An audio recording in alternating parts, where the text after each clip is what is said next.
अस्सलाम वालेकुम नाजरीन,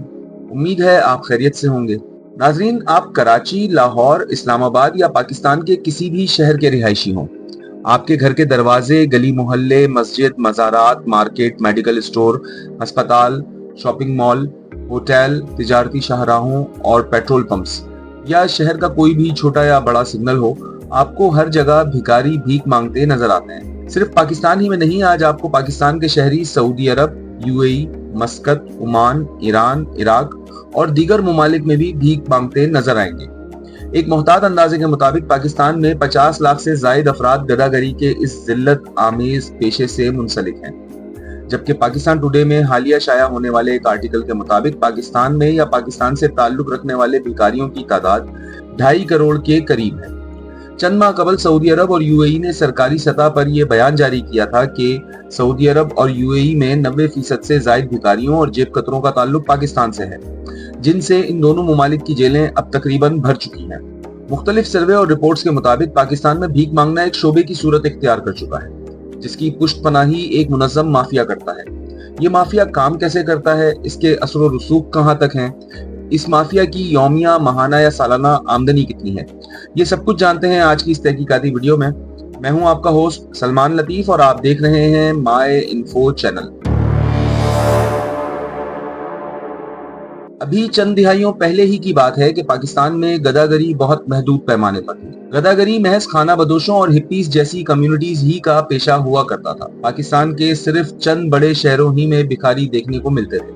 मगर सन 2000 के बाद अफगानी मुहाजिरीन की आमद के साथ ही गदागरी एक पेशे से मुनज़्ज़म माफिया में तब्दील होना शुरू हो गया। पहले गदागरी एक मुनाफा बख्श कारोबार बना और फिर इस माफिया ने जिस्म फरोशी, मंशियात फरोशी, अगवा, चोरी, इंसानी स्मगलिंग, स्ट्रीट क्राइम और दीगर जराइम की सरपरस्ती भी शुरू कर दी और इस पेशे को एक शोबा बनाकर मुल्की सतह पर एक नेटवर्क की सूरत में मुनज़्ज़म किया जाने लगा।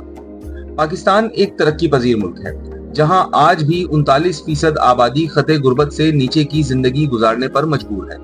रोजगार के महदूद वसाइल, कम आमदनी, बेतहाशा महंगाई और गुर्बत ने बहुत से लोगों को रोजी कमाने के लिए भीख मांगने और इस मजमूम पेशे को इख्तियार करने पर मजबूर कर दिया है,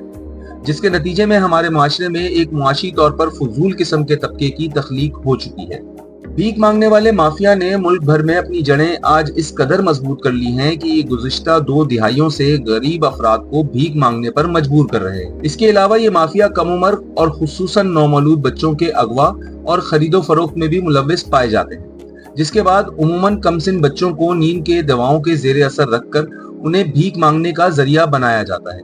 जबकि थोड़ी बड़ी उम्र के बच्चों को माजूर कर दिया जाता है ताकि इंसानी हमदर्दी को हथियार बनाकर इनके जरिए से ज्यादा भीख की रकम हासिल की जा सके। इस माफिया के हाथों कम उम्र बच्चियों को माजूर तो नहीं किया जाता, मगर जैसे ही ये बच्चियां बलूगत की उम्र तक पहुंचती हैं, इन्हें जिस्म फरोशी जैसे कभी धंधे पर लगा दिया जाता है।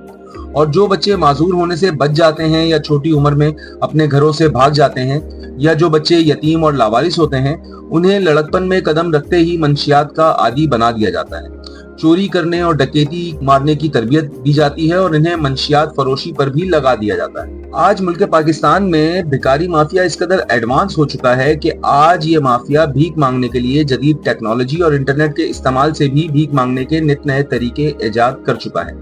कभी व्हाट्सएप पर अपनी मजबूरी बयान करके और पैगाम वसूल करने वाले को जज्बाती तौर पर ब्लैकमेल करके पैसे निकलवा लिए जाते हैं,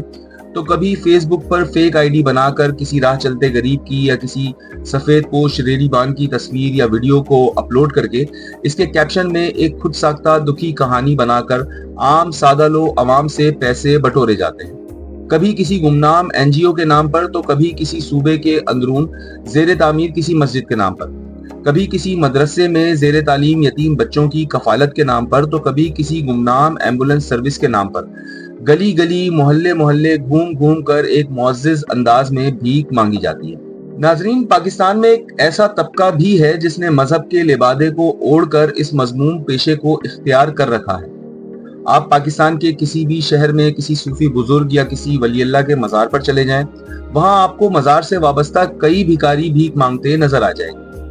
मजार के इन भिखारियों का दिलचस्प पहलू ये भी है कि ये आपके अकीदे को मद्देनजर रखते हुए आपके ऊपर दुआओं और बद्दुआओं की बंदूक तानकर आपकी जेब से अपनी मनचाही रकम खैरात के नाम पर वसूल कर लेते हैं। नाजरीन, भीख मांगने वाले इस माफिया ने वतन अजीज पाकिस्तान में अपनी जड़ों को बेहद मजबूत करने के बाद ह्यूमन ट्रैफिकिंग जैसे बैनुल-अक़वामी जराइम में भी अपना हिस्सा डालना शुरू कर दिया है। गुज़िश्ता 2 दिहाइयों से ये माफिया हज, उम्रे और मुकद्दस मुकामात की ज़ियारत के लिए जारी करदा वीज़ों पर अपने कारिंदों और भीख मांगने वाले अफराद को, हत्ता के भीख मांगने वाली पूरी फैमिलीज और पूरे ग्रुप्स तक को ये सऊदी अरब, ईरान और इराक भेजना शुरू कर चुके हैं। ये अफराद मुकामात मुकद्दसा, हरम मुबारक और रोज़ा रसूल पर भीख मांगकर न सिर्फ ये कि पाकिस्तान के लिए शर्मिंदगी का बाइस बनते हैं, बल्कि दुनिया भर में रहने वाले मुसलमानों के सर को शर्म से झुकाने के पीछे भी इसी माफिया का किरदार है। इसके अलावा ये माफिया आम विजिट वीजा के जरिए उमूमन कम पढ़े लिखे अफराद को यूएई, मस्कत, ओमान और तुर्की जैसे ममालिक भी ले जाते हैं, जहां ये भिखारी कभी सयाह बनकर तो कभी नौकरी की तलाश के बहाने और कभी अपना सामान चोरी का बहाना बनाकर वहां भीख मांगते हैं और पाकिस्तान के लिए जग हसाई का बाइस बनते हैं। पाकिस्तान में जो भिखारी आज से 3 दिहाइयों पहले तक मौजूद थे, उन्होंने अपनी आने वाली नस्लों को तालीम के जेवर से हमेशा दूर रखा। ये भी एक वजह थी कि आज इन भिखारियों की दूसरी और तीसरी नस्ल भी गदागरी के इसी मजमूम शोबे से वाबस्ता है। पाकिस्तान में भीख मांगना एक मुनाफा बख्श पेशा बनता चला गया है, जहां एक भिखारी निस्बतन कम मेहनत करके किसी भी हुनरमंद मजदूर से ज्यादा कमा सकता है।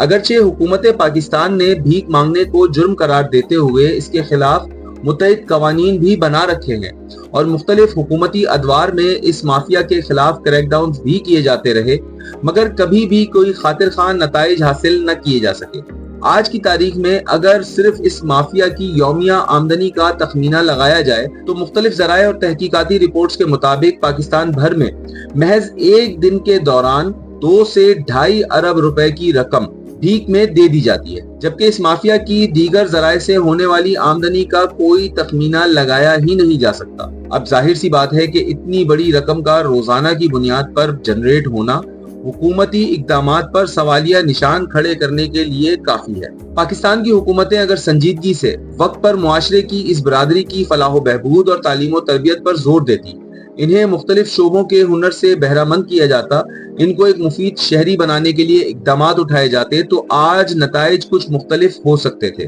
फिर इस माफिया ने भी इस बिरादरी की फलाह बहबूद की राह में रुकावट की दीवार खड़ी कर दी थी, जिसकी वजह से इस शोबे ने महज चंद बरसों ही में कई गुना तक तरक्की हासिल कर दी। इस वीडियो के तवस्सुत से हमारी पाकिस्तानी मौजूदा हुकूमत से दरखास्त है कि बराह मेहरबानी इस माफिया की सरकोबी के लिए सख्त से सख्त तरीन इक़दामात किए जाएं। इस माफिया के खात्मे के लिए नए कवानीन और सख्त सजाओं को नाफिजुल अमल किया जाए और इस शोबे से वाबस्ता बच्चों के मुस्तकबिल और मुकम्मल तालीम और तरबियत का बंदोबस्त किया जाए, ताकि आने वाले वक्त में इन्हें पाकिस्तान का एक मुफीद शहरी बनाया जा सके। पाकिस्तान में उमूमन एक मुतवस्सत खानदान साल भर में 70,000 से 1 लाख रुपए तक की रकम को सदके, खैरात और ज़कात की मद में दे देता है। अगर हम सब मिलकर आज ये तहैया कर लें कि अपने सदके, ज़कात, खैरात इन नाम निहाद भिखारियों को देने के बजाय साल भर जमा करेंगे और साल के इख्तिताम में एक बार अपने किसी जरूरतमंद रिश्तेदार, किसी दोस्त अहबाब, किसी पड़ोसी, मोहल्लेदार या हमारे इर्द गिर्द में मौजूद किसी जरूरतमंद की मदद इस सूरत और इस अंदाज में करेंगे कि इस रकम से हम इस जरूरतमंद की किसी बुनियादी जरूरत को पूरा कर सकें, या इस रकम को जरिया रोजगार बना सकें, या किसी तालिबे इल्म की तालीम को मुकम्मल करने में उसे मदद फराहम कर सकें, किसी का इलाज करवाने में उसकी मदद करें, किसी गरीब की बेटी की शादी करवा दें, या फिर किसी को तकनीकी तालीम के जेवर से आरास्ता करके उसको मुआशरे का हुनरमंद शहरी बना दें, तो आप यकीन जानिए कि हमारे इस अमल से न सिर्फ ये कि अल्लाह रब्बुल इज्जत हमसे बेहद खुश भी होगा और हमें दिली सुकून भी मैसर आ सकेगा, जबकि हमारे इस नेक अमल से इस माफिया की सरकोबी भी मुमकिन हो सकेगी। हमें उम्मीद है कि आपको हमारी आज की ये वीडियो पसंद आई होगी। अगर आपको हमारी ये काविश, ये कोशिश पसंद आई है तो प्लीज वीडियो को लाइक कीजिए, हमारे चैनल को सब्सक्राइब करके बेल के आइकन को भी दबा दें ताकि आने वाली वीडियोस की नोटिफिकेशंस आपको मिलती रहे। अपनी कीमती आरा से हमें कमेंट्स में जरूर आगाह कीजिए। आज के लिए हमें दीजिए इजाजत। जल्द मिलेंगे एक नए टॉपिक, एक नई वीडियो के साथ। अपना बेहद ख्याल रखिए। اللہ رب العزت آپ سب کو اپنی حفظ و امان میں محفوظ اور سلامت رکھے۔ اللہ حافظ، فی امان اللہ۔